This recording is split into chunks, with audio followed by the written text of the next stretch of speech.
शरीर की जब मृत्यु होती है, साइंटिस्टों ने ऑब्जर्व किया कि शरीर में से एक ज्योत निकलती है,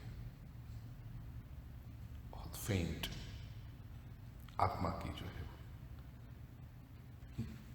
साफ आंखों से तो दिखाई नहीं पड़ेगी, क्योंकि इंटेंसिटी इतनी लो है उसकी कि हमारी आंखें पहचान नहीं पाएगी। लेकिन ये किर्लियन फोटोग्राफी के माध्यम से कैमरा की प्रिंट आई है पूरी कि ये शरीर में से निकलती है ज्योत, एंड इट जस्ट गोस। उसको आप रोक नहीं पाते, in spite of that seal air tight cabin है, उसको पकड़ नहीं पाते। निकलती हुई दिखाई देती है कि निकली और शरीर शांत हुआ। इसके पिक्चर्स अवेलेबल है, आप देखना। 40 साल पहले अमेरिका के कैलिफोर्निया में रिसर्च करते हुए साइंटिस्टों ने कहा कि सोल का जो शेप है वो फ्लेम जैसा है, and it is like a flame of light, अंगूठे का। प्रिय स्वजनों, ये उपनिषद कम से कम 13,000 वर्ष पुराने हैं। मोस्ट कंजर्वेटिव एस्टिमेट जो है, मैकडूगल जैसे विद्वान, जर्मन विद्वान जो कहते हैं मिनिमम 13,000, उससे ज्यादा हो गए। 13,000 वर्ष पहले हमारे भारत का ऋषि कहता है, अंगुष्ठ मात्र पुरुषो मध्य आत्मनितिष्ठ। कौन सी किर्लियन फोटोग्राफी की होगी, कौन से पिक्चर्स लिए होंगे, ये समाधि अवस्था में क्या उन्होंने दर्शन किया होगा और हमारे लिए प्रकट करके रखा है। ज्योत के समान आत्मा होती है। अंगुष्ठ मात्र पुरुषो ज्योतिरिवा धूमकः ईशानो भूत भव्यस्य स एवाद्य स ऊष्वः एतद् वै तत्। कठोपनिषद के दूसरे अध्याय की प्रथम वल्ली के 13वें मंत्र में यमराजा कहते हैं, अंगुष्ठ मात्र पुरुषो, ये जो अंगुष्ठ मात्र पुरुष है, ये जो आत्मा है वो कैसी है? ज्योतिरिवा धूमकः, it is like a flame without smoke. ज्योतिरिवा धूमकः, अधूमकः ज्योति इव, बिना स्मोक की फ्लेम जैसा ये आत्मा है। वह ईशानो भूत भव्यस्य, he is the lord of past and future. स एवाद्य स ऊष्वः, वो आज भी है, ऐसा ही है और वैसा ही कल भी रहेगा, अविकारी, उसमें कोई परिवर्तन नहीं होता। शरीर छोटा होता है, बड़ा होता है, यूथ होता है, वृद्ध होता है, ये सब शरीर को होता। आत्मा तो जैसा कल था वैसा ही आज है और ऐसा ही श्वः कल भी रहेगा, उसमें कोई परिवर्तन नहीं होता। एतद् वै तत्, दिस वेरीली इज दैट। तो आत्मा क्या है? रिस्प्लेंडेंस अलोन विदाउट शैडो, ज्योतिरिवा धूमकः, प्योर लाइट। इसलिए विश्व की कई संस्कृतियों में भी आत्मा को प्योर लाइट के रूप में बताया गया। और ये मेरे प्रिय भाइयों और बहनों, हम सभी का मूल स्वरूप है। That is our purest form, that is what we are. ये जिसको हम अपना स्वरूप समझते हैं, ये शरीर, ये तो पैराफर्नेलिया है। जैसे आज आपने एक कपड़े पहने, कल दूसरे पहनोगे, परसों तीसरा पहनोगे, ऐसे ये शरीर तो बदलते रहते हो हर 100 साल में।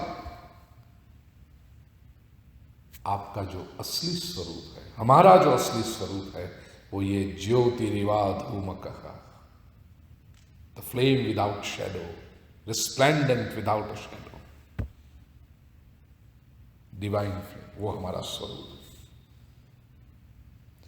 आत्मा जब शरीर छोड़ के निकलती है तो अब उसके 3 स्टेजेस हैं, immediate stage, intermediate stage and final stage. Immediate stage पहले 13 दिन की होती है। ये सारी बातें हमारे शास्त्रों में तो हैं और जैसे जैसे इसके ऊपर रिसर्च हो रहा है ये सारी बातें सत्य प्रतीत होने लगी। They are saying yes it is true, yes it is true. पहले 13 दिन तक आत्मा जिस वातावरण में वो रही है उसी वातावरण में भ्रमण करती।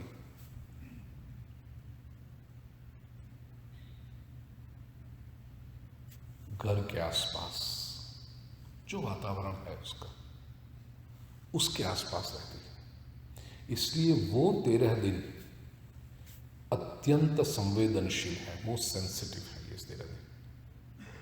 हमारे लोगों ने व्यक्ति की मृत्यु के बाद तुरंत जो 13 दिन दशा, एकादशा, द्वादशा, त्रयोदशा, 10वां, 11वां, 12वां ने 13वां ये कहा, वो इसलिए कहा है आत्मा उसी वातावरण में वहीं पर है।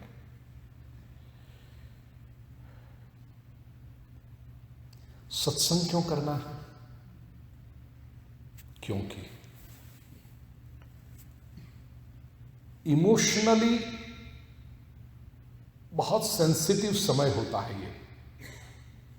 जो आत्मा शरीर छोड़कर निकली है उसके लिए और पीछे जो लोग छूटे हैं, परिवार के हो, परिचित लोग हो, कम्युनिटी के लोग हो, सभी के लिए। एक बात है, जब भी किसी व्यक्ति की विदाई होती है हमारे बीच में से, तो वो व्यक्ति केवल अकेला नहीं हो जाता, हमारा भी कुछ हिस्सा उसके साथ चला जाता है, डैमेज हो जाता है। इस बात को आप समझ लेना। मॉडर्न साइकोलॉजिस्ट भी एक्सेप्ट करते हैं इस हकीकत को।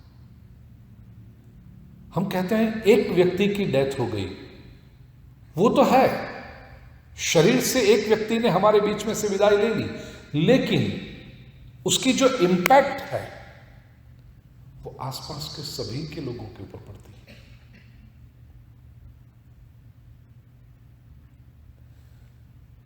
जब एक पुरुष जाता है या तो एक महिला जाती, हम सभी का इमोशनल इन्वॉल्वमेंट रहता है उस व्यक्ति के साथ, तो उतना हमारा हिस्सा भी डैमेज हो जाता है। पति की जब मृत्यु होती है तो केवल वो पति की मृत्यु नहीं होती, पत्नी का भी उतना हिस्सा फुल स्टॉप पर आ जाता है।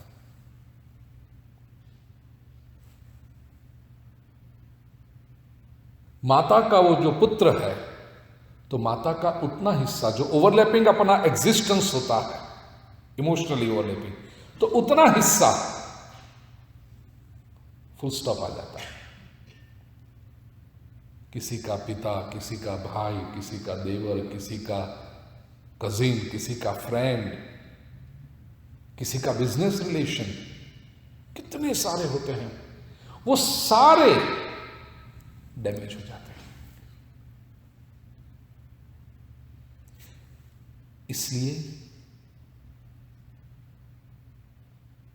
Death of a person, it leaves an emotional scar on so many people around. अब ये जो 13 दिन आत्मा उसी में जो आसपास के लोग हैं, वो जिनका थोड़ा हिस्सा डैमेज हुआ वहीं पर है। क्या करेंगे? हम सभी का कर्तव्य, जो पीछे रहे हैं शरीर के अंदर, उन सभी का कर्तव्य बनता है कि डिपार्टेड सोल को स्ट्रांग बनाए। कैसे? हमारी जितनी स्थिरता होगी उतना वो सोल स्ट्रांग होते जाता है। The sooner we accept the reality, the sooner we come to terms with life, उतनी उस आत्मा को स्टेबिलिटी मिलती है।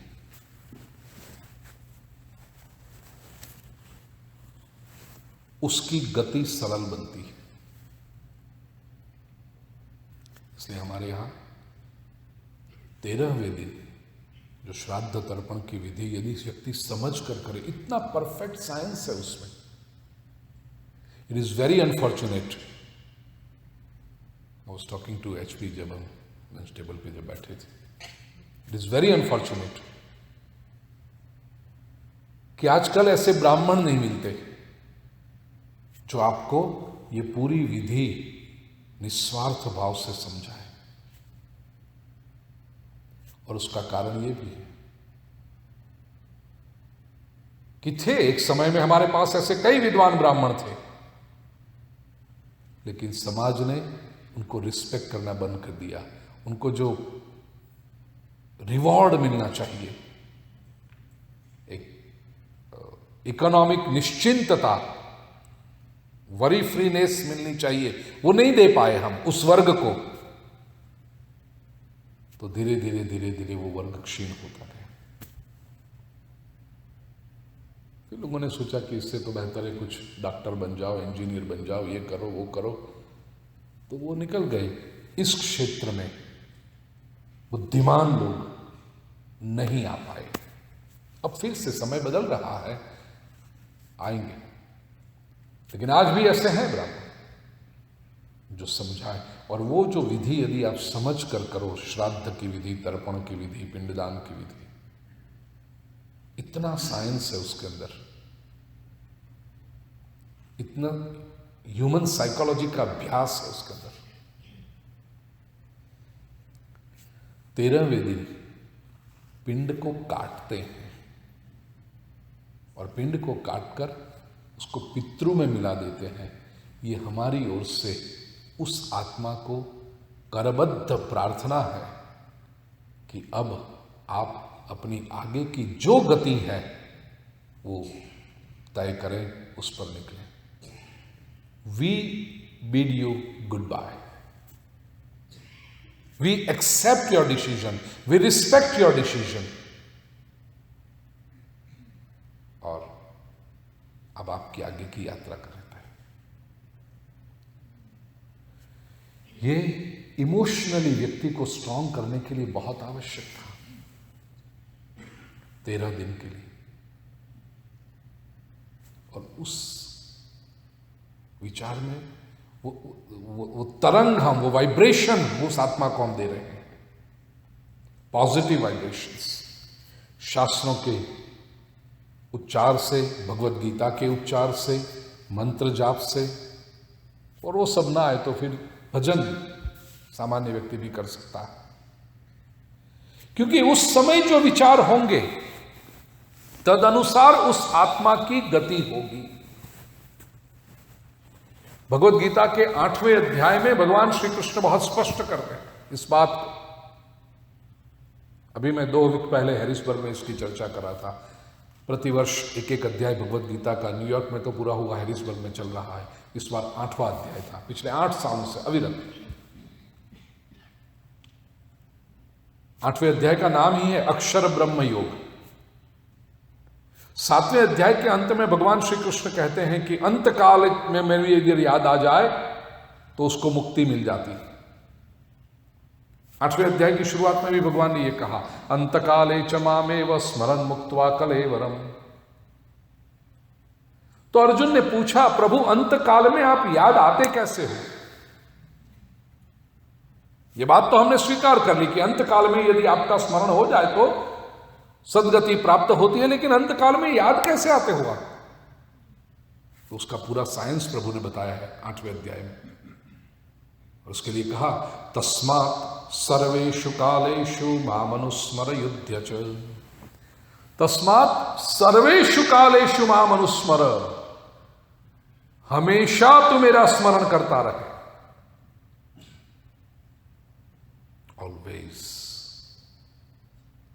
अंतिम क्षण में જોઈએ, क्योंकि एक बात बड़ी निश्चित है, ये जो मैं कह रहा हूं कि हमारे शास्त्रों में भी लिखी है और वेस्टर्न स्कॉलर ने भी प्रूव किया है, अंतिम क्षणों में व्यक्ति का जो स्मरण होता है, जो इंप्रेशन होती है, उसके अनुसार उसका अगला बर्थ होता है. These last moments are very, very important.